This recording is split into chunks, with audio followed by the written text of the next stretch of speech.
ಸರ್ಕಾರದ ಸೌಲಭ್ಯವನ್ನು ಪಡೆಯಲು ವಿಶಿಷ್ಟ ಗುರುತಿನ ಸಂಖ್ಯೆ, ಕುಟುಂಬಕ್ಕೆ ಒಂದೇ ಸಂಖ್ಯೆ.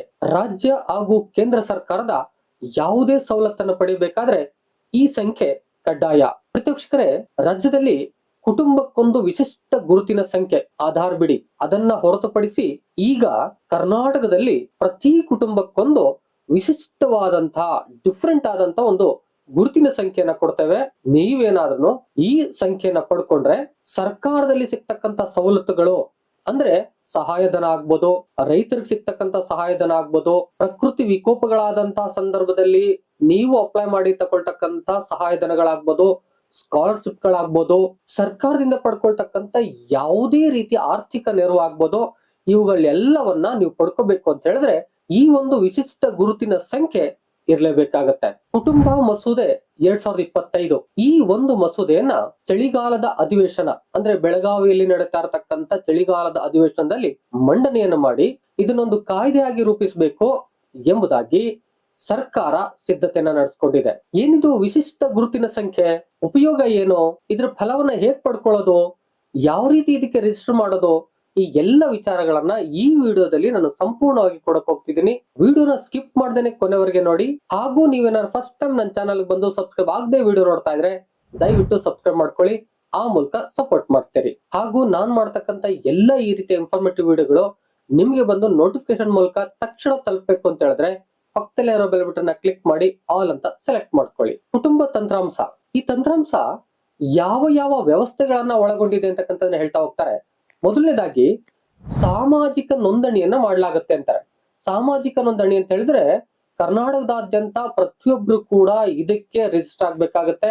ಆ ಮೂಲಕ ಒಂದು ಸಂಖ್ಯೆಯನ್ನ ಪಡ್ಕೊಳ್ಳಿಕ್ಕೆ ಸಾಧ್ಯ ಆಗುತ್ತೆ. ಇನ್ನು ಎರಡನೇದಾಗಿ ಸಂಯೋಜಿತ ಫಲಾನುಭವಿಗಳ ನಿರ್ವಹಣಾ ವ್ಯವಸ್ಥೆ, ಅಂದ್ರೆ ಯಾರೆಲ್ಲ ರಿಜಿಸ್ಟರ್ ಆಗಿರ್ತಾರೋ ಅವರು ಇದರ ಸೌಲಭ್ಯಗಳನ್ನ ಪಡ್ಕೋಬೇಕು ಅಂತ ಹೇಳಿದ್ರೆ ಅದನ್ನ ನಿರ್ವಹಣೆಯನ್ನು ಕೂಡ ಈ ತಂತ್ರಾಂಶ ಮಾಡುತ್ತೆ. ಇನ್ನು ಮೂರನೇದಾಗಿ ಫಲಾನುಭವಿಗಳ ನೋಂದಣಿ, ಅಂದ್ರೆ ಯಾರೆಲ್ಲ ಸೌಲಭ್ಯಗಳನ್ನ ಪಡ್ಕೊಳ್ತಾರೋ ಅವರು ಕೂಡ ಇಲ್ಲಿ ರಿಜಿಸ್ಟರ್ ಮಾಡಬಹುದು. ಈ ಮೂಲಕ ಏನಾದ್ರೂ ಸೌಲಭ್ಯಗಳನ್ನ ಪಡ್ಕೋಬಹುದು. ಇನ್ನು ನಾಲ್ಕನೇದಾಗಿ ಪಾವತಿ ವ್ಯವಸ್ಥೆ, ರಿಜಿಸ್ಟರ್ ಮಾಡ್ತಾರೆ, ವೆರಿಫಿಕೇಶನ್ ಮಾಡಿದ್ಮೇಲೆ ಅವ್ರಿಗೆ ಪೇಮೆಂಟ್ ಅನ್ನು ಕೂಡ ಇದರ ಆಧಾರದ ಮೇಲೆ ಈ ವ್ಯವಸ್ಥೆಯಲ್ಲೇ ಮಾಡಲಾಗುತ್ತೆ. ಇನ್ನು ಐದನೇದಾಗಿ ಕುಂದುಕೊರತೆ ಪರಿಹಾರ ವೇದಿಕೆ, ಏನಾದ್ರೂ ಸಮಸ್ಯೆಗಳು ಬಂದಂತ ಸಂದರ್ಭದಲ್ಲಿ ಈ ತಂತ್ರಾಂಶದ ಮೂಲಕವೇ ಪರಿಹಾರ ಮಾಡ್ಕೊಳ್ತಕ್ಕಂಥದ್ದು. ಹೀಗೆ 5 ರೀತಿಯ ಉಪ ವ್ಯವಸ್ಥೆಗಳನ್ನ ತಂದು ಈ ತಂತ್ರಾಂಶವನ್ನ ಅಭಿವೃದ್ಧಿ ಪಡಿಸಲಾಗಿರುತ್ತೆ. ಆನಂತರದಲ್ಲಿ ಸಾರ್ವಜನಿಕರು ತಮ್ಮ ಎಲ್ಲಾ ಸೌಲಭ್ಯಗಳನ್ನು ಈ ತಂತ್ರಾಂಶದ ಮೂಲಕನೇ ಪಡ್ಕೊಳ್ಳಿಕ್ಕೆ ಸಾಧ್ಯ ಆಗುತ್ತೆ. ಇಂತಹ ಒಂದು ಮಹತ್ವಪೂರ್ಣ ತಂತ್ರಾಂಶವನ್ನ ನಾವು ಅಳವಡಿಸ್ಕೊಳ್ತಾ ಇದ್ದೀವಿ. ಸಾರ್ವಜನಿಕವಾಗಿ ಏನು ಸೌಲಭ್ಯಗಳನ್ನ ಕೊಡಬೇಕು ಅದನ್ನ ನಾವು ಕೊಡ್ಲಿಕ್ಕೆ ಸಿದ್ಧ ಆಗ್ತಾ ಇದೀವಿ ಅಂತಕ್ಕಂಥ ಮಾಹಿತಿಯನ್ನ ಹೊರಹಾಕಿದೆ. ಹಾಗಾದ್ರೆ ಇದು ಹೇಗೆ ಕೆಲಸ ಮಾಡುತ್ತೆ ಅನ್ನೋದನ್ನ ನೋಡೋದಾದ್ರೆ, ಈ ಒಂದು ತಂತ್ರಾಂಶ ಬಂದ ಮೇಲೆ ಸಾರ್ವಜನಿಕರು ನೋಂದಣಿಯನ್ನ ಮಾಡ್ಕೋಬೇಕು, ರಿಜಿಸ್ಟರ್ ಆಗ್ಬೇಕು. ಈ ತಂತ್ರಾಂಶವನ್ನ ಬಳಸ್ಕೊಂಡು ರಿಜಿಸ್ಟರ್ ಆಗ್ಬೇಕು, ಕುಟುಂಬ ತಂತ್ರಾಂಶ ಅಂತಕ್ಕಂಥದ್ದು.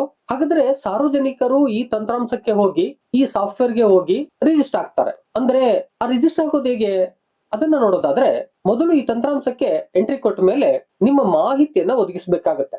ಏನೇನು ಮಾಹಿತಿ ಕೊಡ್ಬೇಕು ಅಂತಕ್ಕಂಥದ್ದನ್ನ ಕಾಯ್ದೆಯಾಗಿ ರೂಪಿಸಿದ ನಂತರದಲ್ಲಿ ಒಂದು ನೋಟಿಫಿಕೇಶನ್ ಮಾಡ್ತಾರೆ. ಯಾವ್ಯಾವ ದಾಖಲೆಗಳನ್ನ ಸಾರ್ವಜನಿಕರು ಈ ತಂತ್ರಾಂಶಕ್ಕೆ ನೀಡಬೇಕಾಗುತ್ತೆ ಅಥವಾ ಮಾಹಿತಿಯನ್ನ ನೀಡಬೇಕಾಗುತ್ತೆ ಅಂತಕ್ಕಂಥದ್ದನ್ನ ನಂತರದಲ್ಲಿ ಕೊಡ್ತಾರೆ. ರಿಜಿಸ್ಟರ್ ಆಗಿದ್ದೀನಿ, ಈಗ ಒಂದು ವಿಶಿಷ್ಟ ಗುರುತಿನ ಸಂಖ್ಯೆ ಬಂದ್ಬಿಡುತ್ತಾ? ಬರಲ್ಲ. ಯಾಕಂತ ಹೇಳಿದ್ರೆ ನೀವು ಕೊಟ್ಟ ಮಾಹಿತಿ ಸರಿ ಇದೆಯಾ ಅಂತಕ್ಕಂಥದ್ದನ್ನ ಚೆಕ್ ಮಾಡಬೇಕು. ಬೇರೆ ಬೇರೆ ಇಲಾಖೆಗಳಿಗೆ ಕೊಟ್ಟಿರ್ತೀರಲ್ಲ, ಆ ಇಲಾಖೆಗಳ ದತ್ತಾಂಶವನ್ನ ಇವರು ಟ್ಯಾಲಿ ಮಾಡ್ತಾರೆ. ಜೊತೆಗೆ ಖುದ್ದಾಗಿ ನಿಮ್ಮ ಮನೆಗಳಿಗೆ ಭೇಟಿ ನೀಡಿ ನೀವು ಕೊಟ್ಟಿರ್ತಕ್ಕಂಥ ಮಾಹಿತಿ ಸರಿ ಇದೆಯೇ ಅಂತಕ್ಕಂಥದ್ದನ್ನ ಚೆಕ್ ಮಾಡಿ ಅದು ಸರಿ ಇದೆ ಎಂದ ಮಾತ್ರಕ್ಕೆ ಮಾತ್ರ ನಿಮಗೆ ಒಂದು ವಿಶಿಷ್ಟ ಗುರುತಿನ ಸಂಖ್ಯೆ ನೀಡಲಾಗುತ್ತೆ. ಮನೆಗೆ ಒಂದು ಗುರುತಿನ ಸಂಖ್ಯೆ ಅಂತ ಹೇಳ್ತಾ ಇದ್ದಾರೆ.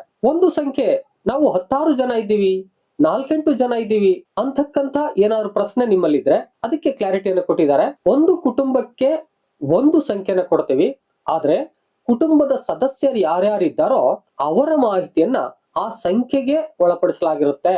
ಅಂದ್ರೆ ಕುಟುಂಬಕ್ಕೆ ಒಂದು ಸಂಖ್ಯೆ, ಆದ್ರೆ ಉಳಿದ ಎಲ್ಲಾ ಜನರ ಒಂದು ಮಾಹಿತಿ ಅದರಲ್ಲೇ ಇರುತ್ತೆ. ಎಷ್ಟು ಜನ ಮಕ್ಕಳು, ಎಷ್ಟು ಜನ ಆ ಒಂದು ಕುಟುಂಬದಲ್ಲಿ ಇದ್ದಾರೆ, ಅವರ ಸಂಬಂಧಗಳೇನು, ಎಲ್ಲವನ್ನ ಅದರಲ್ಲಿ ದೃಢೀಕರಿಸಲಾಗುತ್ತೆ. ಅಂದ್ರೆ ಈಗ ರೇಷನ್ ಕಾರ್ಡ್ ಇದೆಯಲ್ಲ, ಲೈಕ್ ರೇಷನ್ ಕಾರ್ಡ್ ನ ಹೊರತುಪಡಿಸಿದಂತ ಮತ್ತೊಂದು ವ್ಯವಸ್ಥೆ ಈ ಒಂದು ಕುಟುಂಬ ತಂತ್ರಾಂಶ ವ್ಯವಸ್ಥೆ. ಹೀಗೆ ಒಂದು ಗುರುತಿನ ಸಂಖ್ಯೆ ಹಲವಾರು ದೃಢೀಕರಣ ಆದ ಮೇಲೆ ನಿಮ್ಗೆ ಸಿಗುತ್ತೆ. ಇದು ಬಹಳ ಮುಖ್ಯವಾದ ಸಂಖ್ಯೆ. ನೀವು ನಂತರದಲ್ಲಿ ಯಾವುದೇ ಸರ್ಕಾರದ ಸೌಲಭ್ಯಗಳನ್ನ ನೀವು ಪಡ್ಕೋಬೇಕು ಅಂದ್ರೆ ಈ ಸಂಖ್ಯೆ ಇಂಪಾರ್ಟೆಂಟ್ ಆಗುತ್ತೆ. ಈ ಸಂಖ್ಯೆಯನ್ನ ಪಡ್ಕೊಂಡಂತ ಸಂದರ್ಭದಲ್ಲಿ ಸರ್ಕಾರಕ್ಕೆ ಒಂದು ಕ್ಲಾರಿಟಿಯು ಸಿಗುತ್ತೆ.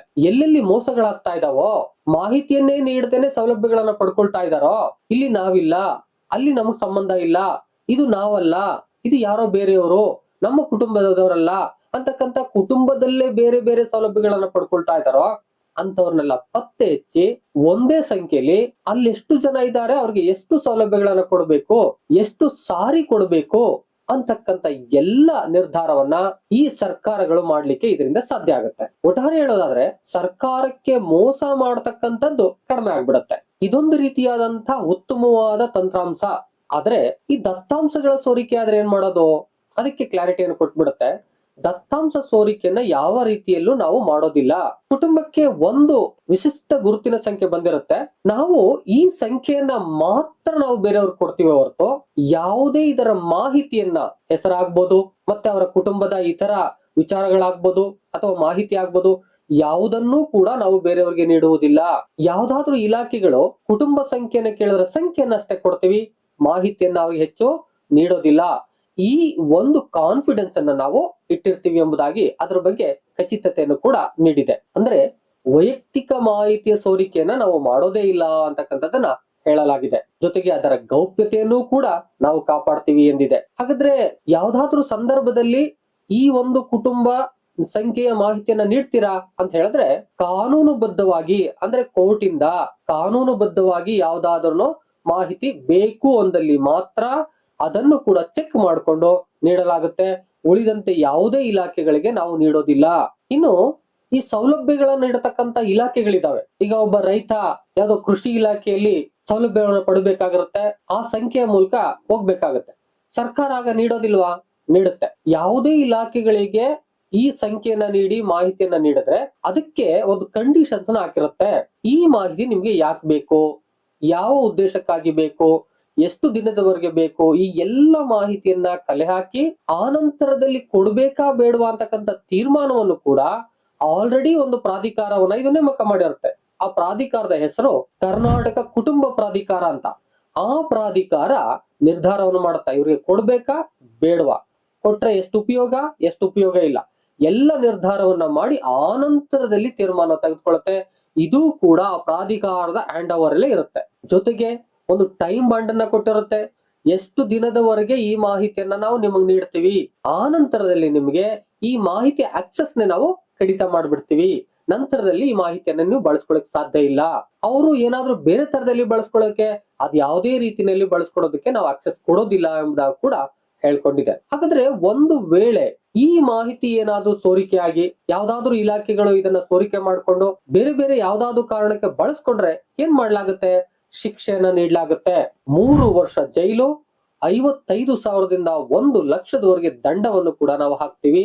ಆ ರೀತಿಯ ಸಂದರ್ಭಗಳು ಕಂಡು ಬಂದಂತಹ ಸಂದರ್ಭದಲ್ಲಿ ಹೀಗೆ ನಾವು ದತ್ತಾಂಶಗಳ ಗೌಪ್ಯತೆಯನ್ನು ಕೂಡ ಕಾಪಾಡ್ತೀವಿ. ಯಾವುದೇ ರೀತಿಯಲ್ಲಿ ಅದಕ್ಕೆ ತೊಡಕುಂಟಾಗುವಂತೆ ಮಾಡೋದಿಲ್ಲ ಅಂತಕ್ಕಂಥದ್ದನ್ನ ಹೇಳ್ಕೊಂಡಿದೆ. ಪ್ರತಿವೀಕ್ಷಕರೇ, ಒಟ್ಟಾರೆಯಾಗಿ ಈ ಕುಟುಂಬ ತಂತ್ರಾಂಶದ ಮೂಲಕ ಕರ್ನಾಟಕದ ಕುಟುಂಬಗಳಿಗೆ ಒಂದು ವಿಶಿಷ್ಟವಾದ ಗುರುತಿನ ಸಂಖ್ಯೆ ಬರಬೇಕಾಗಿದೆ. ಅದು ಬರೋದಕ್ಕೆ ಈಗ ಬೆಳಗಾವಿ ಅಧಿವೇಶನದಲ್ಲಿ ಈ ಮಸೂದೆಯನ್ನ ಮಂಡನೆ ಮಾಡಬೇಕಾಗಿದೆ. ಆನಂತರದಲ್ಲಿ ಇದು ಕಾಯ್ದೆ ಆಗ್ಬೇಕಾಗಿದೆ. ಆನಂತರದಲ್ಲಿ ಮಾತ್ರ ಇದು ಚಾಲ್ತಿಗೆ ಬರುತ್ತೆ. ಇದ್ರ ಬಗ್ಗೆ ನಿಮ್ಮ ಅಭಿಪ್ರಾಯವನ್ನ ತಪ್ಪದೆ ಕಾಮೆಂಟ್ ಮಾಡಿ. ವಿಡಿಯೋ ಇಷ್ಟ ಆಗಿದ್ರೆ ಒಂದು ಲೈಕ್ ಮಾಡಿ. ಮತ್ತೊಂದು ಇನ್ಫಾರ್ಮೇಟಿವ್ ವಿಡಿಯೋ ಜೊತೆ ನಿಮ್ಮೊಟ್ಟಿಗೆ ಬರ್ತೀನಿ. ಹೊಸ ಅಪ್ಡೇಟ್ ಗಳಿಗಾಗಿ ಸಬ್ಸ್ಕ್ರೈಬ್ ಆಗೋದನ್ನ ಮರಿಬೇಡಿ. ಇದೆಷ್ಟೋ ಮಂದಿಗೆ ಬೇಕಾಗುತ್ತೆ, ದಯಮಾಡಿ ಶೇರ್ ಮಾಡಿ. ಇದಿಷ್ಟು ಇವತ್ತಿನ ಮಾಹಿತಿ ಆಗಿತ್ತು. ಮತ್ತೊಂದು ಇನ್ಫಾರ್ಮೇಟಿವ್ ವಿಡಿಯೋ ಜೊತೆ ನಿಮ್ಮೊಟ್ಟಿಗೆ ಬರ್ತೀನಿ. ಅಲ್ಲಿವರೆಗೆ thank you and all, love you all. Video ನೋಡಿದ ಪ್ರತಿಯೊಬ್ಬರಿಗೂ ಕೂಡ ಅನಂತ ಧನ್ಯವಾದಗಳು. ಮತ್ತೆ ಭೇಟಿ ಆಗ್ತಿರೋಣ.